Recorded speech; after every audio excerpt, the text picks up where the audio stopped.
today, the land, the region has been a part of a bigger region called Kalinga in its ancient times. One side of Odisha, the coastal side, and the rest of the part, it's mostly hilly and forested regions, plateaus. So the type of people who have inhabited this land have had various types of lifestyles. Like some people were more sea dwelling, some were forest dwellers. So accordingly, their lifestyles, their faiths, their traditions, their culture, it evolved accordingly. And people came in, people went out for different type of trading activities and other pursuits. So in that, the culture has been like a flowing river. Like it can be said that culture is like a river, ever fluid, never stagnant. It modifies, adapts at every bend or terrain. Culture flows through distances, seeps through crevices, and leaves its imprint at times subtle or at times overt. So we see these cultural imprints in sorts of the things that we celebrate even today. And one thing I would like to say that this cultural continuity, it's not about the people who just live right now in a certain region of land. Their cultural continuity also happens to be shared with their neighboring regions. You know, this part of Odisha might share more cultural continuity with the people who are in their borders there, because borders have changed in times, but the people who live there, their cultural practices are the same. What's cultural heritage? I have mentioned cultural heritage a couple of times by now. So till a few years ago, when we thought about cultural heritage, people always thought about temples, monuments, sculptures, or some artifacts. They are part of our cultural heritage. But UNESCO now has, now people have understood that just mere monuments or tangible things are not just a part of our cultural heritage. Our heritage is much beyond that. A lot of intangible things, they make up our heritage. Things like oral traditions, social practices, food and rituals, festivals, even performing arts like the classical dance, music, and arts and crafts. So a lot of these things are part of our cultural heritage. And this intangible wealth of knowledge and skills that is transmitted, it goes on from one generation to next. So what we see today in us has come from many generations before us. And these are all traditional, contemporary, and community-based. So this fragile and intangible heritage should be preserved. We all should make a conscious effort and a group effort to preserve our cultural heritage and diversity in this growing globalized world and modernized world. So how much ever we get modern and globalized, still we should not leave our cultural diversity. Diversity brings more richness to this world. And as I was telling you in the previous slide, when I showed you the map of Odisha, so if that is the present day Odisha, and the people who live in Odisha right now are the Odiyas who live outside, that's not just their identity of just that one land.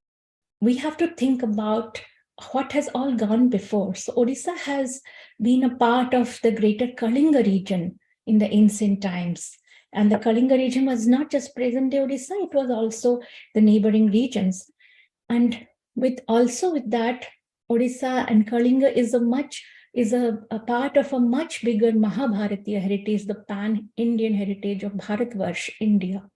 And at the same time, the people who lived on this land, they had cultural dealings and trade and things with a lot of people of the Southeast Asian nations. So all these different layers and realms have contributed to our heritage, our intangible heritages that we were just talking about, what we practice today, what we see today, what we know today. So the society that we experience in Alatam is not just a transient entity, it's the summation of all that has gone before, all that is happening in the present, and ever evolving, living, breathing holder and transmitter of cultural heritage. A cumulative amalgamation of different types of people and their traditions So people from multi-ethnic groups, people from different faiths, different religions. In spite of this, the basic commonality found in any heterogeneous and ancient society, there are also some variations from the root culture. So things they share with other people and things that are unique to themselves. So that's how our society and culture evolves, and our traditions keep evolving, and still we preserve some of them. So let's come to the today's topic, mainly about our festivals and rituals. And to understand that, as we were understanding about cultural heritage, let's understand our festivals rituals from that perspective. So there are pan-Indian festivals like Holi, Janmashtami, Ram Navami, Shivaratri, Sankrantis like Makar Sankranti, then Dashera, Deepavali. All these are celebrated throughout India, throughout the greater Bharatvarsh. But at the same time, if you go to each region, and here specifically as we're talking about Odisha, the celebrations are very unique to this region, the rituals and practices. Then there are festivals which are pan-Odissan in their presence. Like in entire Odisha, you will find something, these festivals like Jhammu, Danda, Chaitra Parva. But at the same time, if you go to a region, a different region or different part of Odisha, the practices, the traditions will differ from another part. Then there are festivals which are celebrated in Odisha, but which are more similar to the neighboring regions. So maybe it might be the western side of Odisha. Some of the districts which celebrate certain festivals might bear more similarity with Chhattisgarh, their neighboring portions of Chhattisgarh, or the northern part of Odisha in Baleswar, Bhadrak, or Mayurbhanj. They might share more similarity with their counterparts in Jharkhand or West Bengal than any other parts of Odisha. Same goes for coastal Odisha. So it's like the geography, how people are like separated by distances. But so whenever there are a group of people in a certain place, they have similar type of rituals. So things like Tusu, Chechera, Konma, Charaka, even Sabitri, Phagudasami, Dola, these all you can see like being shared with their own bordering region of people rather than other part of the state. And there are certain festivals which are very exclusive and unique to Odisha. You would not find that beyond the borders of Odisha, or non-Odiyas doing that. So Odiyas living outside or people in Odisha, they celebrate Raja, like Manabasa Gurubar, Prathamashtami, Bali Jatra, Khudrukudi. These are very exclusively Odia festivals. So with that, let's start our analysis of what all festivals are celebrated. So the first segment is sun worship. Sun is the supreme life giver. Like without sun, this earth would not have been possible. So since this earth has been, since people have become conscious about their surroundings, like even ancient people, sun worship has been a vital part of anybody's culture. Anywhere you go in the world. So same goes for India, Bharatvarsh, and same goes for Odisha. So let's see what are the different festivals that are dedicated to sun god Surya. Things like Makar Sankranti, Mahavisuva Pona Sankranti. There are different bratas like Rabi Narayana Brata, Viranjana Ekadasi, and Samba Dasami, Magha Saptami, Chandrabhaga Buddha.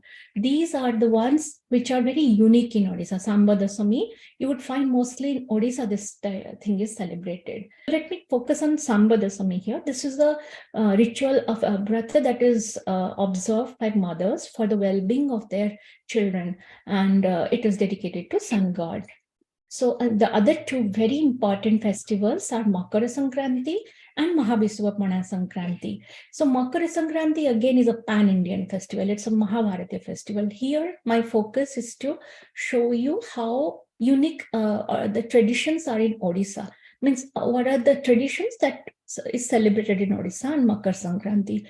So the Makar Sankranti Buddha, taking holy dips on in different water bodies like Puri Samudra or the Chandrabhaga beach or Mahanadi or any place which is considered as a holy water body. People take the Buddha or a holy dip. And Makara Chawla is prepared on this. Makara Chawla is a preparation from raw rice and milk and coconut and some other spices and stuff. So this is offered as a offering to the god. And this Makara Chawla is considered to be very auspicious and very a significant part of Makara Sankranti. So much so that a very quaint and cute tradition has used to happen in Odisha since for centuries altogether. It is the fun side of Makara Sankranti, you could say, like girls used to become besties with other girls and boys by feeding each other Makara Chawla. That is called Makara Basiba. That is ours, you can say that, the Makara pact, like how now that is the best friend forever, the besties pact, right? So in the olden days, this Makara Basiba or Makara pact used to be very popular. So once two girls became Makara, that was a lifelong friendship. It didn't break, and they shared a special friendship. So that's a special thing about Makara Sankranti. Now to Pona Sankranti. Mahavisuva Pona Sankranti is one of the most important festivals that we see in Odisha, because that is the starting of our Nua Barsa or Odiya New Year. Now, on Pona Sankranti, what are the most significant rituals that we follow? The first thing is the puja of the Tulasi Choda, that is the Tulsi plant, is worshipped by putting an earthen pot filled with water, and there is a little hole made here, and it is hung on a pole. This thing is called as a Basundhara Theki. So the idea behind this is because Mahavisuva Pona Sankranti, it is the beginning of summer, and the environment, the weather starts getting hotter and everything. So water, getting hydrated, getting water to living beings like plants and other creatures is very important. And us also, we need to stay hydrated. So giving water to Tulasi plant, which drips drop by drop, is a very in a very symbolic way, you can say. And Pona, the most important of Makara Sankranti, is prepared. The most famous Pona is a drink, is a watery drink made from different fruits, mainly bela. Bela is the wood apple, the bale tree's fruit. And there are different types of Pona. It can be made with chatua, it can be made with dahi or like yogurt or chenna and different other types of ponas. But by far the most popular pona is the Bella pona. So that is offered to the gods as well as it is distributed among friends and family. And it's like a coolant. It's a great coolant and keeps us cool and hydrated in the hot summer. Then something different which happens in Odisha than the rest of India on Pona Sankranti is Hanuman Jayanti. So the rest of India celebrates Hanuman Jayanti on a separate day, but in Odisha, we celebrate it on Mahavishwa Sankranti. And in southern Odisha, the previous month's danda culminates in the Meru Jata on Pona Sankranti day. Now coming to the Shaiva traditions and worship in Odisha. As we all know, if you would have seen a couple of our previous talks and SangamTalks, Shaiva traditions have been an integral part of Odisha for centuries and millennia.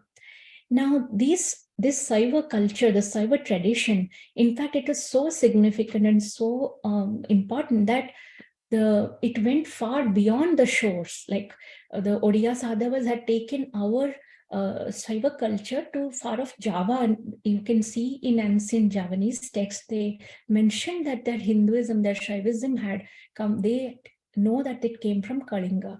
So you would find Shiva temples throughout the state, like, ancient Shiva temples, very beautiful temples. And with that, the traditions that are followed, the Shaiva traditions, also gets reflected in our day-to-day life. The most important festivals that are celebrated in some of the most important Shaiva Peethas like Bhubaneswar is the Mahasivaratri Jagara. Same thing, how Mahashivaratri is celebrated throughout India. In Odisha, in Bhubaneswar and other Shiva abodes, Mahashivaratri or Jagarotshava is celebrated with a lot of gusto. And the highlight of this is the Mahadipa. The Mahadipa is like a light which is carried to the top of the temple by the servitors, and it is lighted there so people can see it from far off places and break their fast of Shivaratri. And other festivals related to Sri Lingaraj is Rukkuna Ratha Yatra, which happens during Ashokastami. In other parts of Odisha, there is a very famous Shiva Pitha called Dhabaleswara in an island in the Mahanadi. So one of the very significant festivals of Dhabaleswara is Boda Osa. Then if you go to Sambalpur region in the western parts of Odisha, Shiva's one of the festivals of God Shiva is the wedding of Shiva and Parvati. It is called as Sitala Sashti. And Sitala Sashti is a time to be in Sambalpur. It is celebrated with so much pomp and splendor, and the celebrations are like quite breathtaking. So there is a family who becomes the host family as like a parent family of God Shiva. There is a family who becomes the parent family of Goddess Parvati, and the wedding ceremony takes place. And Sitala Sashti is also observed in other parts like, Bhubaneswar and all, but the most grandest celebration you can find in Sambalpur. Now let's go to some festivals where the rituals, festivals, and fasting are mostly observed by women folk. Now, if you think about the worldview, women are always considered as the delicate, as the weaker sex and stuff, So this always amazes me. As a child, I was amazed. As I grew up, I was amazed. And when I thought back about all this, like how have been these women, the women who are considered to be so delicate or weak, actually they're not so.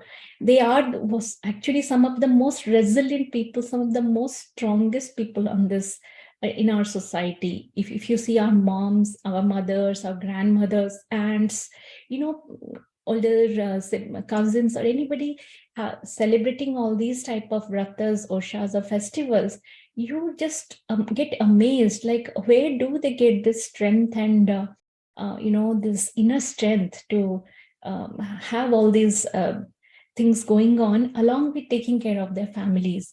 So rituals like Sambadasami, Dutiya Osa, Pojuntiya, Batta Osa, Buddhi Osa, Satya Osa, these things, Nagaluchoti, these are all are festivals which are celebrated by mothers for the well-being of their children. Now, Khudurukuni, Bhaijuntiya are things which are celebrated, which are followed by sisters for their brothers. Sabitri, Bali Tritiya by women folk for their husband. Manabasa, Sudasa Brata, these are like for a woman, for her whole family she's praying. So the different deities are worshipped in all sides. So there might be Vedic deities, there might be Puranic deities, there might be ethnic deities. So like Surya, Shiva, Haragori, Lakshmi, Durga, Mangala, Sathi, Naga, the serpent deities, Vishnu, a lot of different type of pujas, that's why you see. So see that assimilation here, see the variety here, the diversity here. So like in our day-to-day life, we have accepted and made it a part of our day-to-day life to understand that like this godly beings, they reside in everything. That is the beauty of our culture. So we see the deities in each and every being in this around us. So here is a showcase of some of the such festivals and rituals that women folk, in Odisha follow. Like there are many more, but I have just cherry picked here. Dutiya Osa, Buddhi Osa, Sathi Osa, Bali Tritiya, Vajra Mahakali Vrata or Polari Osa, Juntiya, Bhai Juntiya, Choiti Mangalavar, Kudrukuni, Batta Osa, and Nagala Choti. So there are so many you see, and here another thing to observe is most of these osas are done as a group. So a group of women supporting each other, uplifting each other, giving each other company, and doing this osa together. So this, it creates a bonding. It creates a beautiful environment in the immediate society.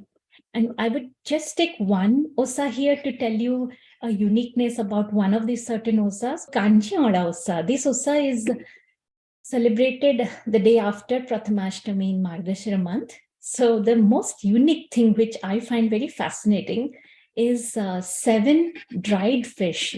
We call it sukhua in Odia, the dried fish, and it is particularly a pitta sukhua. These, like a bitter type of dried fish, they are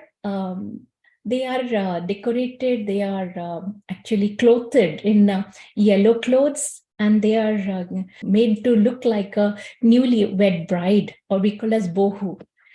So haldi, kumkum, like haldi, sindur, kajal, like haladi, sindura, kajal. So turmeric, kajal, and sindur, all are like put on the dried fish. They are given a yellow cloth and they're decorated and they're worshipped. Now, also there is a little mound made of earth and soil, and then it is filled with some water, and live paddy plants like rice plants are planted there. And in olden days, they used to also put in rural areas, they put live fish in that, like a particular Godisa macha. So what I felt, what I have heard from, the other aspect about the sosa is Pitta Sukhua, and that those fishes have a lot of nutritional content, like proteins and other nutrients, which are very essential for women, for ladies. So in this osa, when they do, and they consume, like, this is a symbolic way of saying that how certain food are very important for certain people, and even all these different osas, there are foods which are prepared, which are very specific to that region and the season when it is done. So now let's go to invoking and worshipping the divine feminine. So we had discussed a lot in my previous presentation about the goddess worship. So when we come to a celebration of festivals, we see that in Odisha, there are multi-ethnic, Vedic, Puranic, Tantric, and Shakti goddesses that are worshipped. And the common denominator among every clan and community, you go all over Bharatvarsh, all over India, you see goddess worship being one of the most significant part of our daily life. And they might be an individual festival, they might be communal festivals done in a group. So let's first see what are the goddesses from Vedas, Puranas, Tantra, Buddha, Jaina heritage that we celebrate. Odisha celebrates Saraswati Puja on the day of Vasant Panchami, Kali Puja during Deepavali, Gaja Lakshmi Puja. And mind it, this is not Mahalakshmi's Puja, this is Gaja Lakshmi Puja, which is done during Kumar Purnima, Sharad Purnima. Dhenkanal is very famous for its Gaja Lakshmi Puja. And this Gajalakshmi is supposed to be one of our, you can see the traces in Jaina culture. So this is a part of that Jaina heritage, you can say, which has continued. And such Gajalakshmi sculptures can be also found in, part of Cambodian temples. So then Sabitri Brata, it's a Vedic ritual like puja and Brata, which celebrates the story of Sabitri. Then in the different Shakti Pithas during the Dashera time, there is a Sodasa Dinatmaka Puja, Devi Puja, which happens for 16 days. And Sudasa Brata, that is the worship of goddess Mahalakshmi. Sudasa Brata is done in the homes by the ladies for the well-being of their family. And let's just talk about Durga Puja, because Shakti worship has been a very, very significant part of Odisha's its journey. And goddess Durga has been always revered in different forms. And you can see different sculptures, different temples with even there are like the ethnic forms called Gosanis, Gosani Jatra of Puri, where goddess Durga is worshipped as ethnic forms of like Kakuri Khai, Janhi Khai, Gosani, all those names. And so what are the different aspects of Durga Puja that actually was more prevalent in Odisha in previous centuries? More of Ghata Puja used to be done than like right now you see more of the Sarvajanina Durga Puja, that is the Durga Puja pandals everywhere. But Sarvajanina Durga Puja used to be not the norm in the past. It was more of the Ghata Puja that was done in villages where like even a khamba or a stamba was worshipped, and mostly it was a puja or a festival for people who had any profession, like whatever profession they belong to, like somebody is a potter or a washerman or a sweetmeat maker or a warrior like a khandayat or a writer or record keeper like a Karana, they all celebrated and they worshipped the tools of their trade. Like a Karana would worship the lekhani or the talapatra pothi, the Khandaites would worship their khanda. The washerman would worship the stone at the pond or the village where they wash their clothes. The sweetmeat maker would worship the different, the jal chotu and the different ladles and spoons that they use for that, right? So it was more of the people who worship the different, whatever they worked on. And another very rare and quaint tradition and very significant tradition of Durga Puja is found in Puri Sri Mandira. It's called as Gupta Gundicha or Shakta Gundicha. So many of these Durga Puja rituals are from our tantric heritage, and some are from our more indigenous and ethnic heritage. Now, going to indigenous and multi-ethnic goddesses, all over Odisha, you find worship of different types of goddesses and their worship. Like here in right now in Barampur, the Thakurani, Barampur and other parts of Ganjam, Thakurani Jatra is going on. Thakurani, Ma Budhi Thakurani is the tutelary deity who comes to her parents' home during this time, and it is a once in 2 year ritual which happens.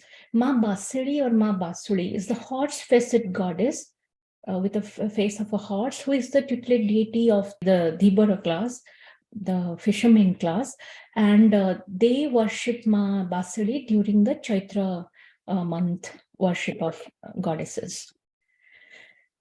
Now, this particular festival has always fascinated me, and the more I read or try to understand about it, the more I realize the antiquity of people living in the land of Bharatvarsh, of India, and not just India, in Odisha too. The festival of self-penance, Jhamu Jata, Bali Jata, Pattua, Danda, Meru, Chadaka, Udana, all these are festivals of penance or self-penance. Now, if you look at all these festivals with a more modern approach or like that educated glasses, then people might feel that what are these people doing? Why are they doing all these type of rituals where someone is walking, getting pain on themselves? Like, what type of worship is this? Gods or goddesses don't want you to be in pain. But we have to understand that this type of festival is a festival of faith. It has always sustained and has its importance in a society, because here people pray to the deities by performing or following hard penances and austerities. And they feel that if I do this, I please God or goddess, give me a wish to be fulfilled. Like somebody might be wishing for a child or good crop, or something which is called manasika, or that wish. So praying to the deities by performing hard penances or austerities just to fulfill a wish, and nobody inflicts it on the people. It is a self penance that people do. We find reflection of penance type of festivals all over the world, actually, in other religions too. Like you see in Christianity, Judaism, in Islam, like a lot of cultures, even other continents, you find this. But they are different in their philosophy. Like here, it is done for more of as a self-penance, and this is done in most of the lower strata of so the common people follow this. So the deities who are worshipped are goddesses and different forms of Shiva, the local forms. This is the Danda or Meru Jatra. It's one of those festivals of self-penance. This is very popular in the southern parts of Odisha. It is done in the month of Chaitra and till the day of Mahavishwapana Sankranti. So people have, there are different types of danda: pani danda, dhuli danda, agni danda, nritya danda. and goddess is worshipped mostly the Mahakali, a form of Mahakali. So Rudra Mahakali Bhajahe, like, there are like chants of that. So it is a very hypnotic, it's a very, very strong feeling creating festival. Like people have experienced, people have expressed, like I have spoken to friends who have been in such festivals. I have personally not been there in a Danda festival, but people say that you get to be in a trance-like situation. Like you also feel that emotion, that spirituality, and that particular energy of that place. So that is another forms of the such penance festivals are Jhamu. Jhamu Jatra is very popular in Kakatpur, Mangala, Jhankada Sarada, and some other pithas, Devi pithas. So in Jhamu, the most important like thing that you see is people walking barefoot on like burning coals. Then there are Patuas and Ghanta Patuas who worship Shiva. And the Chodaka and Udapuram is in Mayurbhanj in northern Odisha side, where people like hang like from, they will put themselves on poles with nails and they will go like swing on that. So these were the different self-penance festivals. Now going to pan-Indian festivals with regional uniqueness. Like many festivals are celebrated all over India, such as Ganesh Chaturthi, Holi, Diwali. But let's see some of the festivals where how Odisha celebrates it differently.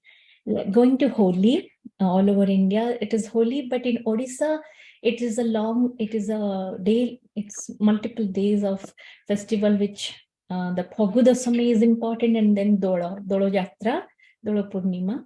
So Phagu Dasami, the word itself, like it has the, if you see, like if you go beyond India's borders, if you go to Trinidad, Tobago, Guyana, Suriname, all these places where people from India had gone and settled in the early 20th century, they also celebrate Holi, but they call it as Phagua.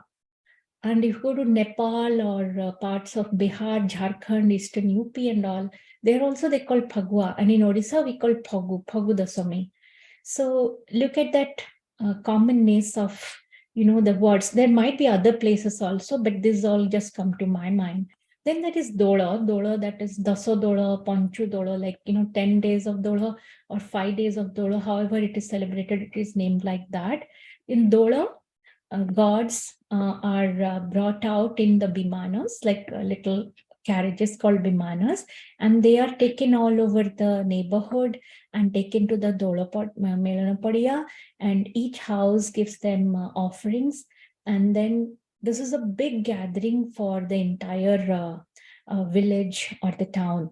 So Dola used to be one of the most loved festivals of Odisha, where even it is said that girls who were married and gone to in-laws' house, they were called to their parents' house to attend the Melana during Dolo in their parent village.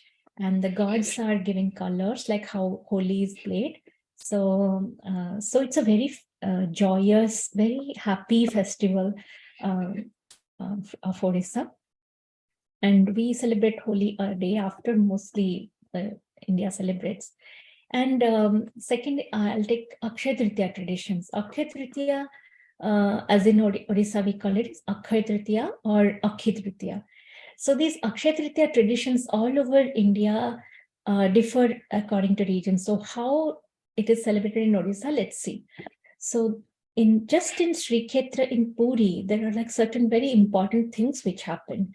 This is the day when the logs of Sri Jagannath's chariot, the Ratha Katha, are consecrated. Ratha Katha Anukula Hue, that's how we say it. So the logs of Sri Jagannath, Balabhadra, and Subhadra's chariots are consecrated, and then this is the same day, Akshaya Tritiya, the first day of Chandana Jatra. It's a very beautiful festival of Sri Kshetra, Chandana Jatra. It is one of the longest running festivals in the year for the gods. So that is the beginning of Chandana Jatra. Even in Puri region, they have people celebrate something called as Ghadi Pathuli Puja. Now, pan-Odissan traditions is more of a farming-based culture tradition for Akshaya Tritiya. All over Odisha, people like the farmer community, the farmers who till their lands, who tend to their fields, they take new grains in a little container called as okhi muthi. That is decorated and taken to the field, and along with a lot of pitha and other bhoga offerings, worship is done and given to Ma Lakshmi. And after that, from the Akhimuthi, the dhana, the paddy or other grains are like sprinkled on the field, and then the farmer tills the land. So this is more of a common ritual all over Odisha that you find, Akhimuthi consecration by farmers at the beginning of the agricultural year. Let's talk about another very popular festival from India, the Raksha Bandhan festival. In Odisha, it is celebrated as Gamha Purnima. Gamha Purnima is considered to be the birthday of God Balabhadra or Balaram, Krishna's older brother. And as we all know, Balabhadra or Balaram is the presiding god of agriculture, of cattle and all that. So on this day, Oriya people, they worship the cattle and offer them different, treats and other things. And in the Sri Mandira, Balabhadra Janma is done, where, there are certain different rituals. You can read more about it. And also gods are given special Rakhis are prepared for gods, all the gods, and they are given these Rakhis to be tied. The Upanayana, the Poita change, the sacred thread is changed in the Brahman community. Even I remember as a child, even though we were not from the Brahman people, like our family Purohit, he used to come and do the puja for our family deities, and then also give poita or the sacred thread to my father and brother, because that is the day everyone can wear a sacred thread as it is understood in Odisha. Then a very fun ritual called as Gamhadiya, that is done in rural Odisha mostly. So a mound is created from lower to higher inclination, and there is a high, a pole where bananas, coconuts, and other fruits and trees are hung. And then young people, they will run and then jump from there and try to catch and pick one from there. So it's like a fun activity, Gamhadiya, which it's losing its traction now, but it was to be very popular in the past, and even now you find it in some rural pockets.